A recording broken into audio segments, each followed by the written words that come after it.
Hello student, मैं अविनाश कुमार आप सबका स्वागत करता हूं आपके अपने YouTube channel Avinash concept classes पे। तो today dear I will discuss noun. ठीक है ना, आज हम नाउन के बारे में डिस्कस करेंगे। जैसे कि हम इसके पिछले क्लास में आपको नाउन का थोड़ा बहुत इंट्रो दे दिया था कि नाउन किस किस पार्ट ऑफ स्पीच को हम बना सकते हैं। जैसे हम आपको बताए थे कि प्रोनाउन भी सब्जेक्ट हो जाता है, वर्ब को भी हम सब्जेक्ट बना सकते हैं, नाउन बना सकते हैं। तो किस प्रकार से उसको हम बना सकते हैं, सबसे आज हम बात करेंगे नाउन के बारे में। अब देखेंगे ध्यान से नाउन क्या होता है। यदि आप मेरे चैनल पर नए हैं तो चैनल को सब्सक्राइब कर दीजिए और बेल आइकन को दबा लीजिए, आगे आने वाली वीडियो का नोटिफिकेशन आपको मिल सके। चलिए बढ़ते हैं। नाउन हम बताए थे कि नाउन का प्रयोग हम एज ए सब्जेक्ट की तरह करते हैं। अब बताइए नाउन तो बहुत प्रकार के होते हैं, ठीक है ना। तो सबसे पहले हम बात करेंगे नाउन क्या होता है, नाउन की डिफिनीशन क्या हो सकते हैं, नाउन को कितने भागों में बांटा गया है। Noun is a naming word, यानी कि नाउन एक क्या है, नाम है। नाउन क्या है, एक नाम है, यानी किसी चीज़ का नाम क्या कहलाता है, नाउन कहलाता है। या इसको दूसरे शब्द में कह सकते हैं तो noun is the name of anything, यानी किसी भी चीज़ का अगर नाम है तो क्या है, नाउन है। चाहे कुछ भी हो, जैसे हवा हो, हम बोल रहे हैं, हम सुन रहे हैं, हम कुछ देख रहे हैं, कुछ भी हो, अगर उसका कोई नाम है तो क्या है, नाउन है। तो नाउन के दो डिफिनीशन आप याद रखें। सिंपल डिफिनीशन है, परिभाषा बहुत आसान है। Noun is a naming word, noun is a naming word, noun एक नाम है, ठीक है ना, नाम एक शब्द है, ठीक है ना।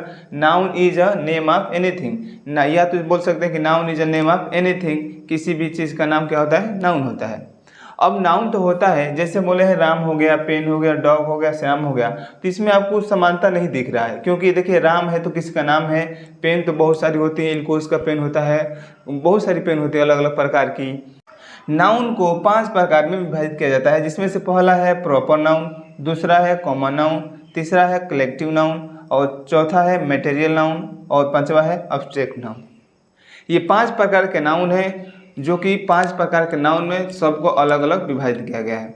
सबसे ज़्यादा कन्फ्यूजन होती है बच्चों में कि सर कलेक्टिव नाउन और कॉमन नाउन में क्या अंतर है। इस विषय पे ज़्यादा फोकस करेंगे हम लोग, ताकि जिस सब्जेक्ट पे, जिस टॉपिक में आपको कन्फ्यूजन है, कन्फ्यूजन दूर हो जाए, ठीक है ना। एकदम डिटेल में पढ़ेंगे हम। प्रॉपर नाउन का डिफिनीशन पढ़ेंगे, इसका फैक्ट क्या है, कैसे पहचानेंगे सेंटेंस में, इसका पहला लेटर कैसे लिखा जाता है, ठीक है ना। अब लिखते हैं हेडिंग प्रॉपर नाउन। अब हम देखते हैं प्रॉपर नाउन का डिफिनीशन और प्रॉपर नाउन से रिलेटेड फैक्ट और प्रॉपर नाउन के एग्जाम्पल। जैसे कि अभी हम बताए हैं कि नाउन के 5 प्रकार होते हैं, proper noun, common noun, collective noun, material noun और एब्स्ट्रैक्ट नाउन। अब उसमें से हम एक टॉपिक लेकर आए हैं, एक टॉपिक को पढ़ेंगे डिटेल में एकदम। ऐसा हम पढ़ेंगे ना कि कोई भी एग्जाम हो, कैसा भी एग्जाम हो, एकदम अच्छा से सारे सवाल कर पाएंगे। प्रॉपर नाउन का डेफिनेशन देख लेते हैं, डिफिनीशन को उसका फैक्ट देख लेते हैं, कैसे पहचानेंगे किसी भी सेंटेंस में या किसी भी लिखी हुई बुक में प्रॉपर नाउन कहाँ है, बहुत इजीली तरीके से। देखिए कैसे, तो जैसे कि आपके सामने हम लिखे हैं प्रॉपर नाउन का डेफिनेशन, लिखे हैं कि proper noun is a name of particular name of something. इसका मतलब क्या हो गया कि प्रॉपर नाउन किसी विशेष वस्तु, व्यक्ति अथवा स्थान के नाम को क्या कहते हैं, प्रॉपर नाउन कहते हैं, ठीक है ना। यानी किसी भी वस्तु हो, व्यक्ति हो या स्थान हो, अगर उसका कोई स्पेशल नाम है तो उसे क्या बोल देंगे, प्रॉपर नाउन। बस याद रखिए उसका नाम होना चाहिए, ऐसा नहीं कि नाम है ये नहीं कुछ भी बोल दिए, ठीक है ना। बोला था कंट्री, कहाँ की कंट्री, इंडिया कंट्री कि America country, Germany country, Japan की कंट्री, तो ऐसा कुछ तो नहीं बोले हम। तो हम नाम जब नहीं रखे हैं तो फिर कैसे कह सकते हैं कि क्या प्रॉपर नाउन होगा। तो जब तक नाम न रखा जाए तब तक प्रॉपर नाउन नहीं है। तो याद रखिएगा, अगर किसी स्पेशल वस्तु, व्यक्ति, स्थान का अगर स्पेशल नाम है तो इसे क्या बोलेंगे, प्रॉपर नाउन। जैसे एग्जांपल में हम लिखे हुए हैं राम हो गया, श्याम हो गया, दिल्ली हो गया, इंडिया हो गया, इसी से क्या होते हैं, प्रॉपर नाउन होते हैं। प्रॉपर नाउन तो समझ लें। और प्रॉपर नाउन के फैक्ट समझ लेते हैं कि प्रॉपर नाउन का पहला लेटर कैपिटल होना चाहिए। प्रॉपर नाउन से सामान्यतः प्रॉपर नाउन से पहले आर्टिकल का प्रयोग नहीं होता है। सामान्यतः प्रॉपर नाउन सिंगुलर होते हैं, उसके साथ सिंगुलर वर्ब आती है। तो ये सारे इंपॉर्टेंट फैक्ट हैं जिसको पढ़ लेते हैं ध्यान से। देखिए पहला हम फैक्ट लिखे हुए हैं कि लिखे हैं कि it is always written beginning with capital letter, यानी कि प्रॉपर नाउन का पहला लेटर हमेशा कैसा होना चाहिए, कैपिटल। जैसे कि मान के चलिए कि आप लिख रहे हैं अपना नाम, जैसे मान के चलिए कि आपको लिखना है अपना नाम, तो जैसे मान के हम अपना नाम लिख रहे हैं तो हम लिख रहे हैं AVINASH। ये जो हम नाम लिखे हो गया बिल्कुल गलत है, क्योंकि मेरा नाम है तो क्या है, प्रॉपर नाउन है। और जब मेरा प्रॉपर नाउन है तो कैसा हो जाएगा, ये कैपिटल होना चाहिए। इसका पहला लेटर कैसा होना चाहिए, कैपिटल। तो इसको ऐसे लिखेंगे AVINASH, ये क्या है, सही है। तो आपको प्रॉपर नाउन का अंतर समझ में आ रहा है, यही फैक्ट है। यही एकदम यूट्यूब पे चैलेंज है कि अगर इतना डिटेल में कोई दे देगा वीडियो तो फिर ढूंढ लीजिएगा, ठीक है ना। अब देखिए प्रॉपर नाउन का पहला लेटर क्या हो गया, स्मॉल, तो गलत हो गया। प्रॉपर नाउन का पहला लेटर कैपिटल तो क्या हो गया, सही हो गया। तो याद रखिएगा प्रॉपर नाउन का पहला लेटर यानी उसका शुरुआती किससे होती है, पहले कैपिटल लेटर से होती है। तो पहला आपको एकदम फैक्चुअल नॉलेज हो गया कि जब भी हम सेंटेंस में पढ़ेंगे आप पहचानने के लिए ये आपको कहा जाए कि बताइए प्रॉपर नाउन कहाँ है, अंडरलाइन कीजिए कैपिटल लेटर शुरू हुआ है कि नहीं। जनरली क्या होता है कि बच्चे जब किताब पढ़ते हैं तो उनको प्रॉपर नाउन पता ही नहीं चलता है, अब नाम का मीनिंग ढूंढने लगते हैं। जैसे मान के चलिए कि विदेशी नाम होते हैं, अमेरिकन नाम होते हैं, किसी राइटर का, किसी ऑथर का नाम होता है तो उसका पहला लेटर कैपिटल होता है, लेकिन बच्चा समझता है कि नाम नहीं है, ये वर्ड मीनिंग है, इसका मीनिंग क्या होगा, वहीं पे उलझन में गड़बड़ हो जाता है। तो इसलिए अब याद रखिएगा अगर पहला लेटर कैपिटल है तो क्या हो जाएगा, प्रॉपर नाउन होना भी चाहिए, ठीक है ना। आगे देखते हैं दूसरा फैक्ट, लिखा है कि generally a proper noun is a singular and gets singular verb. सामान्यतः प्रॉपर नाउन सिंगुलर होता है और उसके साथ कैसी वर्ब आती है, सिंगुलर वर्ब भी आती है, याद रखिएगा, ठीक है ना। आगे देखिए लिखा है तीसरा फैक्ट कि generally article an the does not comes before it, यानी कि सामान्यतः प्रॉपर नाउन से पहले आर्टिकल का प्रयोग नहीं किया जाता है, ठीक है ना। सामान्यतः किसी विशेष परिस्थिति में किया जाता है, हम बताएंगे, एकदम बिल्कुल बताएंगे। विशेष परिस्थिति में कर दिया जाता है तो उसको भी देखेंगे। फिलहाल देखिए यानी कि सामान्यतः का मतलब होता है कि 80%, ठीक है ना। सामान्यतः का मतलब 80% और 20% हो भी सकता है, इस बात को याद रखेंगे, ठीक है ना। अब जैसे कि इसी तीनों फैक्ट के आधार पे हम आपको 3 सेंटेंस दिए हैं, फैक्ट को पढ़ के इसको आंसर बताना है। देखिए कैसे हम सही कर सकते हैं। यहाँ लिखा है India is a secular country, India is a secular country. अब देखते हैं कि सेंटेंस गलत है कि सही है। क्या है इसमें, इंडिया है, तो प्रॉपर नाउन कैसे शुरू होता है, कैपिटल लेटर से, और कैसे शुरू हो गया है, स्मॉल से, गड़बड़ हो गया, यानी कि हमारा क्या होगा, सेंटेंस गलत हो गया। सही है। आगे देखते हैं, देखो India are a secular country. अब देखिए प्रॉपर नाउन क्या है, इंडिया, इंडिया का पहला लेटर क्या है, आई है, सही है यहाँ तक। लेकिन अभी लिखे हैं कि प्रॉपर नाउन सामान्यतः सिंगुलर होता है, क्या होता है, सिंगुलर। तो इसके साथ कैसी वर्ब आनी चाहिए, सिंगुलर वर्ब आनी चाहिए। तो इंडिया के साथ तो सिंगुलर वर्ब है नहीं, क्या हो गया, आर, इसलिए क्या हो गया ये गलत, यहाँ पे हो जाएगा ये गलत। आगे देख लेते हैं, लिखे देखो अब यहाँ इंडिया का है प्रॉपर नाउन, प्रॉपर नाउन से मैंने क्या लगा दिया पहले, आर्टिकल। अभी लिखे हैं कि generally article an the does not comes before it, यानी कि इससे पहले सामान्यतः आर्टिकल का प्रयोग नहीं किया जाता है, इसलिए क्या हो जाएगा, ये गलत हो जाएगा, यानी कि ये वाला सेंटेंस भी क्या हो गया, गलत। अब ये देखेंगे कि India is a secular country, कितना आसान हो गया। अब इंडिया पहला लेटर कैपिटल है और प्रॉपर नाउन है तो सिंगुलर होगा, तो कैसी वर्ब आनी चाहिए, सिंगुलर, इसलिए हमारा सेंटेंस क्या हो जाएगा, लास्ट वाला सही हो जाएगा।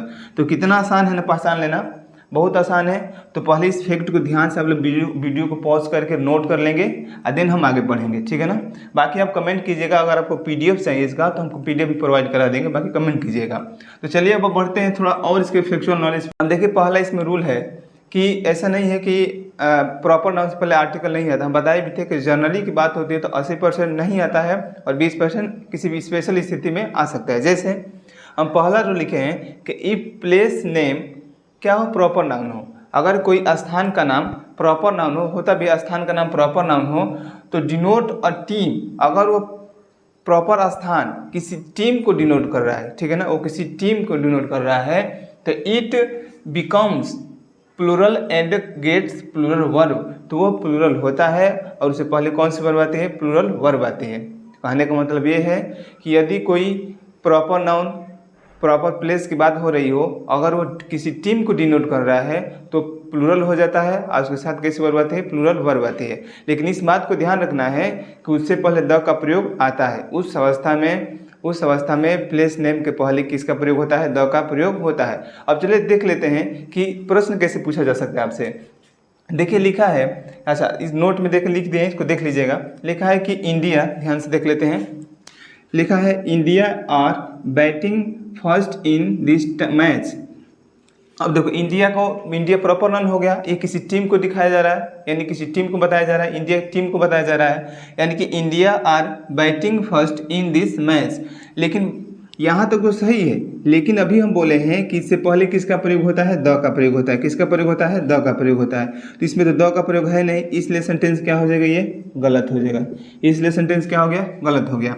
दूसरे में देखते हैं कि लिखा है कि the India is batting first in this match. अब देखिए द भी है यहाँ पे और यहाँ पे इंडिया भी है, लेकिन हम भी बोले हैं कि ये होता है प्लूरल। क्या बन जाता है, जब कोई प्रॉपर प्लेस टीम को डिनोट करने लगता है तो हो जाता है प्लूरल। और कैसी वर्ब आती है, प्लूरल।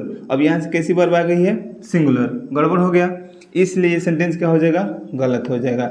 आगे देख लेते हैं, लिखा है the India are batting first in this match. लिखा है, देखो अब देखिए, ये India proper noun, proper place हो गया, टीम को दिखाया जा रहा है क्योंकि बैटिंग फर्स्ट हो रहा है। और इससे पहले किसका प्रयोग, द का प्रयोग होना है क्योंकि होगा इंपॉर्टेंट है, ध्यान रखने वाली बात यही है। अब बताइए, तो ये क्या हो गया, प्लूरल। और जब ये प्लूरल बन गया तो कैसी वर्ब आएगी, प्लूरल। आर कैसा है, प्लूरल है, तो हमारा सेंटेंस क्या हो जाएगा, सही। तो इस प्रकार से आपसे पूछे जाते हैं। अब इसके चलते हैं रूल नंबर 2 पे, कि generally study subject proper noun. कोई भी सब्जेक्ट होता है जिसको हम पढ़ते हैं वो कैसा होता है, प्रॉपर नाउन होता है। जैसे हम फिजिक्स की बात कर ले, केमिस्ट्री की बात कर ले, मैथ्स की बात कर ले, हिंदी की बात कर ले, संस्कृत की बात कर ले, जनरली क्या होता है, सिंगुलर होता है और प्रॉपर नाउन होता है। तो उसके साथ कैसी वर्ब आएगी, सिंगुलर वर्ब आएगी। जाहिर सी बात है कि जब सब्जेक्ट हमारा सिंगुलर है तो वर्ब भी कैसे आएगी, सिंगुलर। अब बताइए, सारे जितने भी सब्जेक्ट होते हैं वो कैसे होते हैं, सिंगुलर। और सिंगुलर रहते कैसे वर्ब आएगी, सिंगुलर। अब उसी के आधार पर दूसरा रूल हम बनाए हैं कि generally study subject is a singular and get singular verb. अब हम बात करते हैं दोनों सेंटेंस में कौन सा सही होगा। जैसे फिजिक्स क्या है कि स्टडी सब्जेक्ट है, अब फिजिक्स कैसा है तो सिंगुलर, कैसा है, सिंगुलर। और जब फिजिक्स सिंगुलर है तो वर्ब कैसे आनी चाहिए, सिंगुलर। यहाँ पे वर्ब कैसे आई है, आर। आर क्या है, प्लूरल। इसलिए सेंटेंस हमारा क्या होने वाला है, ये गलत हो जाएगा। आगे देखते हैं, फिजिक्स क्या है कि स्टडी सब्जेक्ट है और फिर स्टडी सब्जेक्ट है तो कैसा है, सिंगुलर है। और जब सिंगुलर है तो वर्ब कैसे आनी चाहिए, सिंगुलर। इज क्या है, सिंगुलर है, तो ये क्या हो जाएगा, सेंटेंस हमारा सही हो जाएगा। तो इस तरह से हम 2 रूल पढ़ लिए हैं। अब बात करते हैं, लास्ट रूल है तीसरा, उसके बाद हम चलेंगे कॉमन नाउन पे। यदि स्टडी सब्जेक्ट तो प्रॉपर नाउन होता ही है। यदि स्टडी सब्जेक्ट को पोसेस्ड बाई एनीवन, यानी कि किसी सब्जेक्ट को किसी के द्वारा लिखा गया हो, किसी के द्वारा पढ़ाया जा रहा हो, यानी कि उस स्टडी सब्जेक्ट को किसी पर्सन के द्वारा जोड़ दिया जाए। क्या बोले हैं, यदि कोई स्टडी सब्जेक्ट को पर्सन के द्वारा जोड़ दिया जाए तो वह प्लूरल बन जाता है और उसके साथ प्लूरल वर्ब आती है। लेकिन इस बात का आप ध्यान रखेंगे कि उस स्टडी सब्जेक्ट से पहले द का प्रयोग होता है, ठीक है ना। द का प्रयोग करने के बाद उसमें क्या हो जाएगा, प्लूरल वर्ब भी आ जाएगी और वह स्टडी सब्जेक्ट प्लूरल बन जाता है। जैसे हम रूल में साफ साफ लिखे हुए हैं, it becomes plural and gets plural verb. इस बात का आपको ध्यान रखना है कि ध्यान रहे कि इस अवस्था में भी स्टडी सब्जेक्ट से पहले द का प्रयोग आर्टिकल के द आर्टिकल का प्रयोग होता है। याद रहेगा। एक बार फिर से आपको समझा दें कि यदि किसी भी सब्जेक्ट को किसी एनी वन पर्सन के साथ जोड़ दिया जाए तो वह स्टडी सब्जेक्ट प्लूरल बन जाता है और उसके साथ प्लूरल वर्ब आती है। और इस बात का आप ध्यान रखेंगे कि उस स्टडी सब्जेक्ट से पहले द का प्रयोग करेंगे। चलिए ध्यान से देख लेते हैं इससे संबंधित प्रश्न। लिखा है कि the physics of H V. Verma is very difficult, यानी कि इस फिजिक्स को किससे जोड़ दिया गया है, एच.वी. वर्मा से। वो क्या है, बहुत डिफ़िकल्ट है। यहाँ फिजिक्स कैसा हो गया, प्लूरल, तो वर्ब कैसे आनी चाहिए, प्लूरल। लेकिन यहाँ देखिए ना ध्यान से, इज क्या है, सिंगुलर, इसलिए सेंटेंस क्या हो जाएगा, गलत। सेंटेंस क्या हो गया, गलत। अब अगले में देख लेते हैं, फिजिक्स ऑफ एच.वी.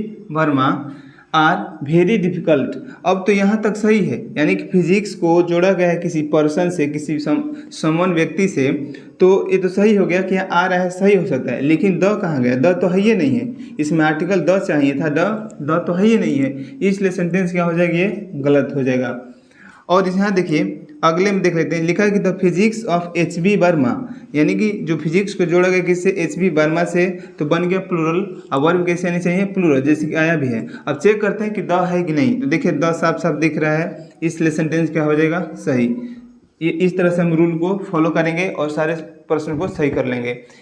यदि आपको ये रूल्स और प्रॉपर नाउन का डिटेल जानकारी आपको अच्छा लगा है तो लाइक कीजिए, चैनल को सब्सक्राइब कीजिए, शेयर कीजिए और कमेंट में अपना सुझाव देना न भूलें। मिलते हैं अगले वीडियो में कॉमन नाउन के साथ, तब तक के लिए बाय बाय, टेक केयर।